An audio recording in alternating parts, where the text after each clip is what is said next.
webinar today, the art and science of hashtags. So let's get right started. So quick rules of engagement.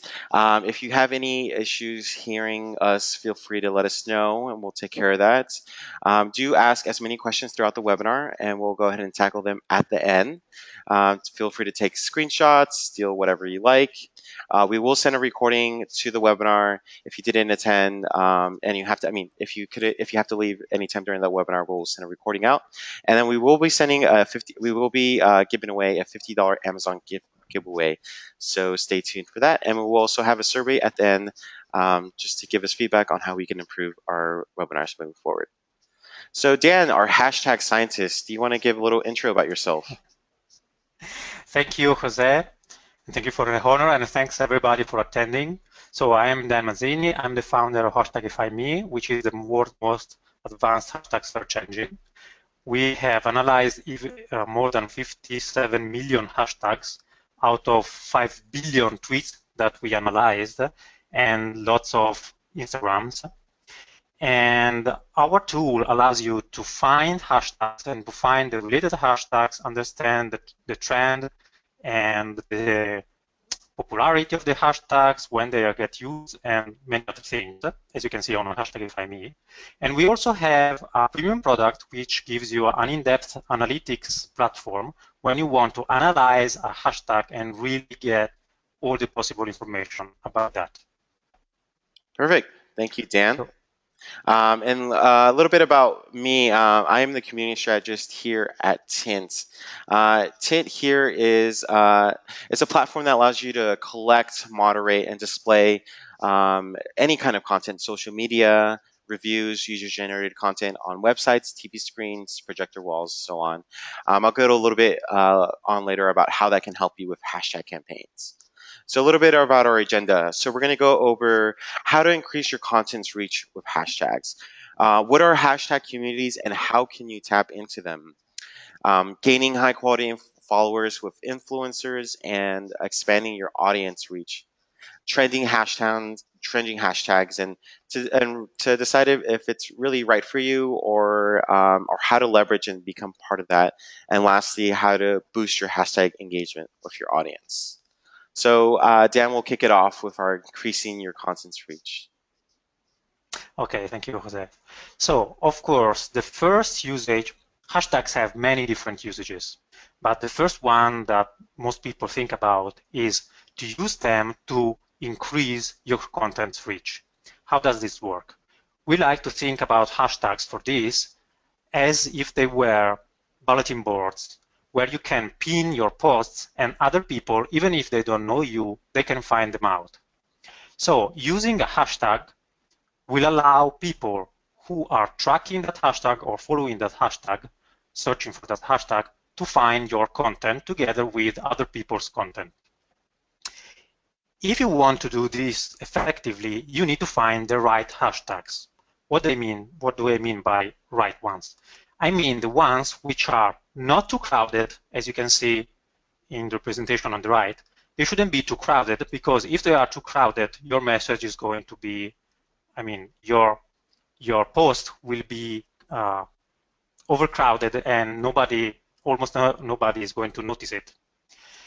You don't want it to be too small, because if you use hashtags which only you use, of course, everybody who is searching for the hashtag will find your content, but practically nobody except your family is going to find it, because nobody is searching for the hashtag. Instead, the sweet spot is in between.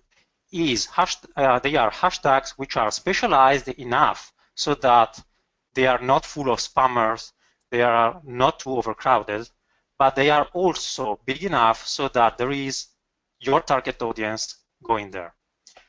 Finding the right hashtag is not so easy usually, and it takes some research, but it is a very interesting, very useful investment that you can do. And our Hashtagify encyclopedia can help you there, as you can see on the screenshot on the left.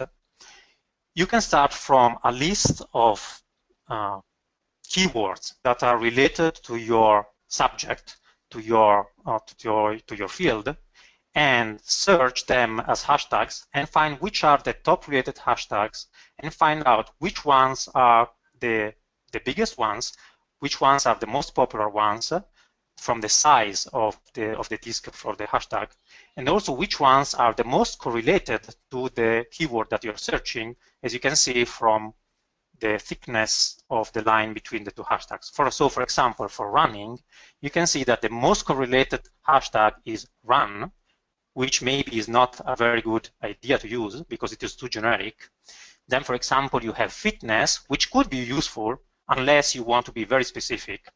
Then you have shoes, every moment counts, and many other hashtags. So these hashtags are all pretty big. Probably you want to find something more specialized. They could fall into the too crowded category.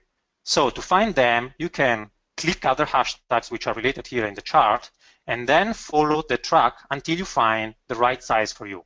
Of course, if you are bigger, if you have a bigger brand, you can still use hashtags which are big enough. If you have a smaller brand, a good idea is to start from smaller hashtags and then try to grow organically to bigger ones. Jose, have you got anything to add? No, I just want to go into the next slide, and you have a really interesting concept about talking about hashtags as rooms. Do you want to go a little bit into that? Yes, thank you, Jose. So, as I was saying before, one way to see hashtags, the most obvious one, is as bulletin boards. But another very interesting and useful way to think about hashtags is as rooms where people speak, talk about topics.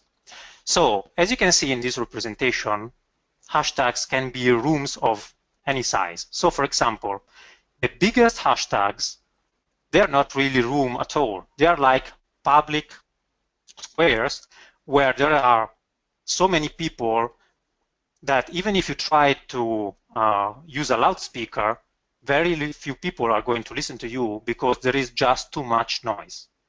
Then, if you go into a subject, and then if you go into the subsubjects of the subject, you're going to find rooms which are smaller and smaller, and you're going to find the right size room where you can not just shout out your content, but you can also create relationships with real people who are interested in the same subjects in which you are interested, and the same subject, where your target audience can be found.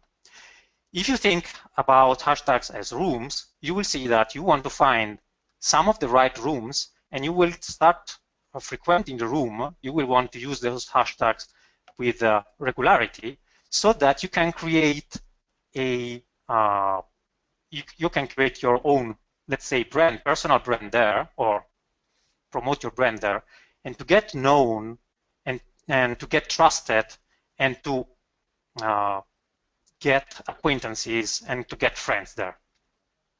So there are many different types of room. One is the subject rooms. Another type, which many of you will be used to, is the branded room.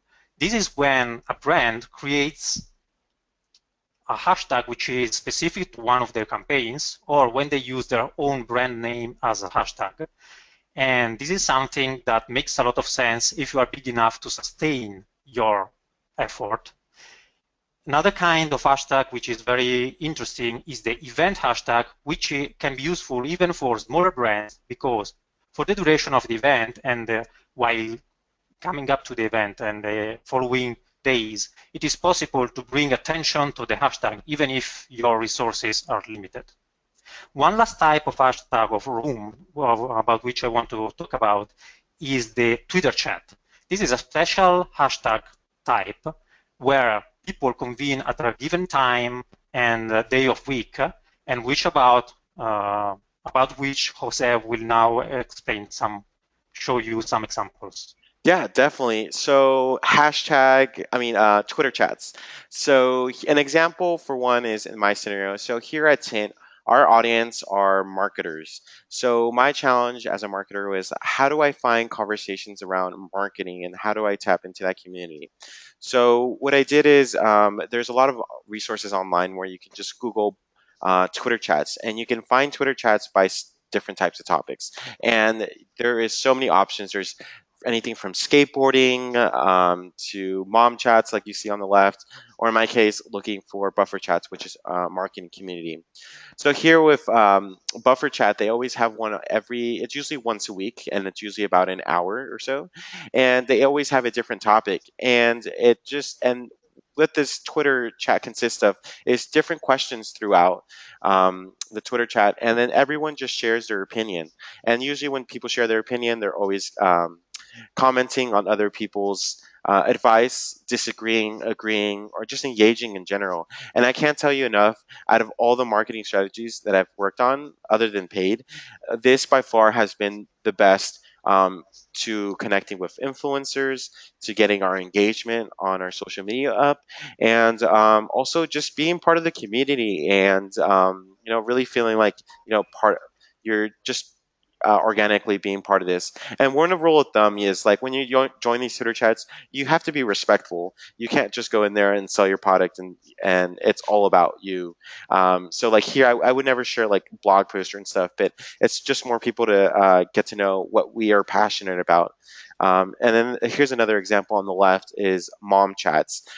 So in this case, like if your brand was around, your demographic was young mothers or infants, this would hit the sweet spot, and showing that you're thought leaders and passionate about all things related to moms and infants or kids. And so yeah, that's a really good way to tap into hashtag communities. Okay, so one of the things that everybody in social media wants to get is to get high quality followers. How can you do that also using hashtags? The most important thing, the keyword here is adding value. Because if you reach your target audience and you're not going to add value for them, they might start following you, but very soon you will fall off their attention. You will not get real high quality followers, people who will wait for your next post and reshare it and maybe ultimately buy your stuff, whatever you're trying to sell. And so with your target audience, you need to add value, and to add value when you use hashtags, add value which is very much related to the hashtags you are using. So for example, you could have some great content, but if you try to send that content using a hashtag which is popular right now, but is not related to the content you are sending, you are not really adding value for your target. So you need to find the right hashtag for the right content that you are sharing. Adding value is not just about sharing content, of course. It is also about interacting with people, about answering people, about talking with them, and creating relationships. This is the biggest results you are going to get with this interaction, which of course costs time. So it is not something that you can do with everybody, is with influencers. If you can find and create a relationship with real influencers in your target audience or for your target audience, you are going to get the best results, because these people are going to empower your message, they're going to reshare it, and they're going to lend their own credibility to what you are saying and to your content and your message. So how can you create these relationships? The first step in creating this relationship is to find the influencers that you should engage with. So this is one of the most important features that we offer on our paid product, the Hashtag Lab. As you can see on the right here, it is not important which hashtag it is. It is possible to track a hashtag, and our tool will find who are the top influencers for that hashtag for you. So instead of having to do everything on your own, you have this automation thing which will find the influencers. It will tell you the basic data about influencers, like, for example, how many followers they have. This is simple.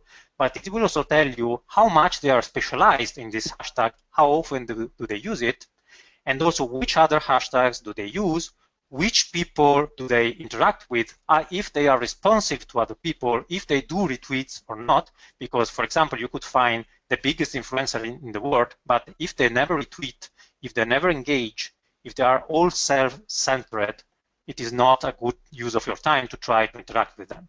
And you can study, so what are their interests, what are their when they are online, who they interact with, and so on. And you can leverage this information to strike relationship with them. It will also allow you to understand who is the right size for you, because depending on how big you are, it is, a bit like trying to find a partner who has the same likability as you. It is much easier to establish a relationship with somebody who is a bit bigger than you or a bit smaller than you, and talking about social media marketing, of course, than with somebody who is very, very, very much bigger, because they have so many suitors that standing out is very, very, very difficult.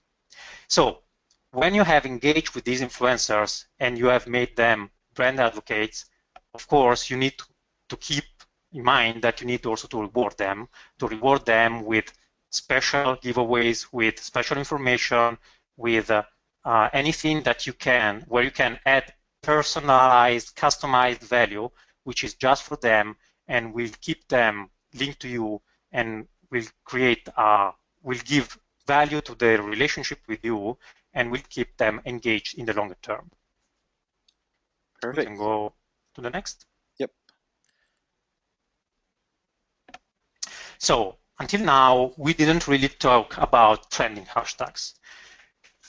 Many people think that becoming trending, or using trending hashtags is the most important thing, but that is not always true. I would even say that most times this is not true, because trending hashtags very quickly attract the big crowds, the spammers, and everything that make your message very, very difficult to be heard. This is, of course, only true unless you are the one who can create a trending hashtag. But creating a trending hashtag usually requires a very big effort, a very, very big resources, like big testimonials or coordinated campaigns among many, leveraging very different channels, and not everybody can do this. If you can do that, of course, then you can use the virality that you get to get a lot of free publicity. But if you are not sure, if you don't have the resources to do this, my suggestion is do not even try to do that. Instead, what you can do is leverage the existing trends, especially if they are trends which are specific enough to your own field. And one way to find trending hashtags, especially if it is not just English that you are interested into, to find them early, before they become trending on Instagram, is to check our popular hashtags page, where you can find the trends for the last month, the last week, or the just breaking out right now hashtags. When you find these hashtags, you can use them, but only if you have content, if you have something to say which is relevant to the hashtag, and you shouldn't insist too much, otherwise you are going to be perceived just as a spammer. And this is, of course, something that you don't want to get. And we'll jump into some examples here of like how to leverage trending hashtags. And here are examples like not only just small brands, even big brands. So today I was on Twitter and I was like, okay, let me look at what's trending today. And Wednesday Wisdom is a common trending topic that happens every Wednesday. And everyone has different ways of joining this conversation. So Wells Fargo being a financial institution, they're not necessarily selling their product or anything like this, but it's more about giving them inspiration and giving them quotes. So here that you see on the left, trust and dreams form them, hidden the gate to eternity. And then on the right, you see a breast cancer awareness organization that uses it to highlight all tips and just educational advice on what they should be cautious of or for symptoms inside of brand's cancer. So there's many different avenues. You can play this on humor, you can play this with serious, but that's an example of how you can be part of a trending hashtag to leverage uh, your social media efforts. So now that we went over, going over the strategies of increasing your content reach, connecting with influencers, what else can you do to boost hashtag engagement with your audience? So let's go over some examples. So here, cars.com, as you many know, it's a platform where you can buy, sell cars. And in this campaign, they wanted to highlight those customers who are buying their cars on cars.com. And here they want them to show their new car face. So this was a really fun campaign. And here you can see people being silly and showing their new car face. So it's a really fun campaign. And they didn't just leverage this on their social media. They used their website where they get a lot of traffic. And this is a really fun way to get your audience motivated for them to be part of a hashtag campaign. Here's another example as well using our product Tint. Is for events. This event was for My Kind Extra. And here attendees were given the opportunity to share their stories on their event. And here as you're walking by this, you see this and you're like, hey, the social wall of fame. I want to be part of that. So this gets the audience motivated, encouraged to share their stories and their experiences at the event. And what this does for the event is it gets promotion to their event to the users, attendees, audience. So this is a really fun, easy, and organic way. Instead of saying, "Hey, use our hashtag," instead it's like, "Hey, look at everyone that's sharing their experiences." If you want to be part of the conversation, share it. Another Yeah, example, and and if I can, yeah, go ahead. just Yeah. a second. Yeah, Jose, I wanted to say that this is really a great example. And one thing that not everybody does is that when you are able to generate all this kind of interaction, for example, with an event, it is very interesting not just to use the event itself as a promotion tool, but also to find out later who interacted the most, who was the most interested and who was the most interesting influencer and so on. So who participated in the thing, and then to reach out to them, because it is possible to use this situation to establish an ongoing relationship. And this is also one place where analytics tool can really be helpful. Go on, please. Perfect. Yeah. And here's another example of a smaller kind of company here. The Teva Sandals is a really small company that just started, and what they did is they used one of their landing pages to start a trend with socks and sandals. So I don't know how you feel about socks and sandals. Everyone's a little bit different here, but here they encourage their audience to share their socks, and this is a really good a good example of that. You don't have to be a huge brand to do campaigns like this. You can also do this really organically. And when you go on these kind of websites, it's like people don't trust really marketing messages. They don't trust commercials. They don't trust very polished graphic design. Banners and so on. But this is all user generated content. It's all real people talking about their products. So it's another good way to boost your hashtag efforts. Here's another example of them using Tint, and this is at a mall, and this is just simply to get everyone to take selfies here in the ice rink. So there's different many avenues you can use it at events, malls, websites, and here even another example of probably one of our most successful hashtag campaigns that we've worked with a client. So Make-A-Wish and Disney Parks partnered together, and for this campaign, for every user that shared the "Share Your Ears" hashtag on Twitter or Instagram, Disney would donate $5 to Make-A-Wish for every single person who used that hashtag, and it would be limited at it would be $5, and it would be limited at $1 million. The campaign was so successful, it was trending on Facebook, that they increased the cap, the limit to 2 million. And here's just a perfect example of like how they're using websites, how they're using user-generated content for them to leverage their hashtag campaigns. And all of these are examples of them using Tint to do that. So now I want to open the opportunity to answer any questions you guys have. So let's briefly go over some.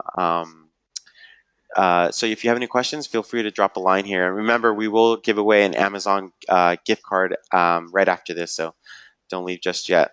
So we have a question from Devi, and she's asking, where do we find trending hashtags? Dan, do you want to give her some ideas on how she can find some? Okay, so if you want to find trending hashtags, as I was saying before, one way to do it is, of course, on Twitter or on Instagram itself. But one other way is to go to #ifime/popular. There, you will be able to find trending hashtags divided by languages. And you can find trends for the last month, the last week, and trends which are starting right now.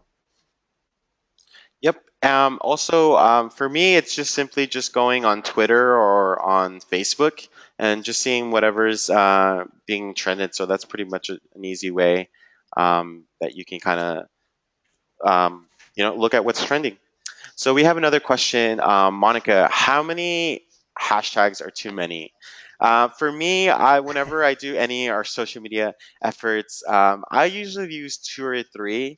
I think if you start using 4, 5, 6, or whatever, it looks almost really spammy, and you want to be careful that your social media accounts don't look spammy, because then people are just going to be like, oh, this is not a real brand organization. This is just spam with other people. But that's kind of my rule of thumb. What about you? What do you think, Dan? Yeah, I would say that the number you said is perfect for Twitter. So on Twitter, 2 or 3 is the best number. And there are many researches showing that, including our own. But on Instagram, on the other hand, you can use as many hashtags as you want, basically, even in the site comments, because on Instagram, where the content is basically just an image usually, people expect many hashtags, and that is not considered spam at all. So on Instagram, you can go crazy and you can go even to 20 hashtags. Of course, you should always try to be on target, to use hashtags which are related, because if people search for a hashtag, you always need to think about this. If people search for a hashtag and they expect to find something, and they find something which is completely unrelated and thus spammy, this is not going to be reflecting well on you. But if you have relevant hashtags, many relevant hashtags on Instagram, you can definitely go much above the 2 or 3 which are best on Instagram, on Twitter, sorry. Last thing I would say is that maybe you already know about that, but maybe not. It is then, on Facebook, hashtags can be even a liability. So you need to be careful with hashtags, because Facebook is much more personal. It's much more a place where people stay with friends and family, and hashtags look like, ads. And there are many researches showing that using hashtags on Facebook can backfire. So you can get even fewer, you can have a lower reach if you use a hashtag instead if you don't use it. So be careful about Facebook. I would say that most of the times you could use just one hashtag or none at all, depending on what you're doing. Perfect. So we have a question from Kristen Kramer. Is it bad form to use hashtags? Is it bad form to use hashtags others are using for their brand? No, not at all. I think if you're using their branded hashtag, that may be necessarily bad form. But like, for example, if they're a competitor of yours, you want to make sure that you're owning that hashtag as well. So it's, as long as you're not using their specific branded hashtag, then yeah, it's not necessarily bad form. If anything, I encourage you to use your competitors' hashtags that are not branded. So when someone does search for that specific hashtag, you are part of the search results, and it's not just your competitor. Yeah, I agree on this. It is, of course, the competitor is not going to like this, but you are absolutely entitled to do that because hashtags are free for all. So this is the bad part of hashtags and also the bad part of hashtags. You are not going to really own your own hashtags unless you have a very powerful team which can, you know, kick in and react very quickly whenever anything happens. Everybody can use your hashtag, and it is full of examples of hashtags which backfired, not because of competitors, but for example, there was this McDonald's stories, which really is a famous campaign which backfired because lots of people started sharing their bad experiences on McDonald's. So in this case, every brand needs to be prepared to counter whatever bad happens. But if you have something useful to say using one of your competitors' hashtags, without being crass, of course, you should do that definitely because they need to be ready. It is what I want to say is this: it is not it is not about having good manners. It is their need to be prepared to respond to any critique you could do or to any better offer that you could send using their own hashtag. Perfect. So we're just going to answer 2 more questions. We want to make sure we want to wrap it up. And if we don't answer your question, we'll make sure to follow up an email to answer your question. So next question is from Madeline. How important would capitalizing every word be in a hashtag? Does it make a huge difference? So for me, I think it doesn't make as far as the search results or how you use the hashtag, there's absolutely no difference. I think the difference here is that it's more legible to read. So if you have like 2 or 3 words to read in a hashtag, if it's all lowercase, I think it's harder to read. But if you use capitalizations for each word, it's a bit easier to read. What are your thoughts on that, Dan? I absolutely agree with you. Some people don't like capitalization, but it really helps in making the hashtag readable. So it is best to use capitalization if you use more than 2 words at least. Okay, perfect. So last question, and it's from Jonathan. Can you use hashtags on LinkedIn? If so, is it different? As of right now, you cannot use hashtags on LinkedIn. A lot of social platforms are really tricky. I find that Twitter and Instagram are the best for hashtags. Facebook's a little bit tricky. Everyone's kind of has their opinion. They're either like for it or they're against it. What are your thoughts on? We know that we can't use LinkedIn hashtags, but what are your thoughts on Facebook hashtags? Again. Okay, so first of all, I will talk about LinkedIn. You can use hashtags on LinkedIn, but as far as I know, they are not really used so much. Hashtags are really important for search. So there is no special role for hashtags on LinkedIn.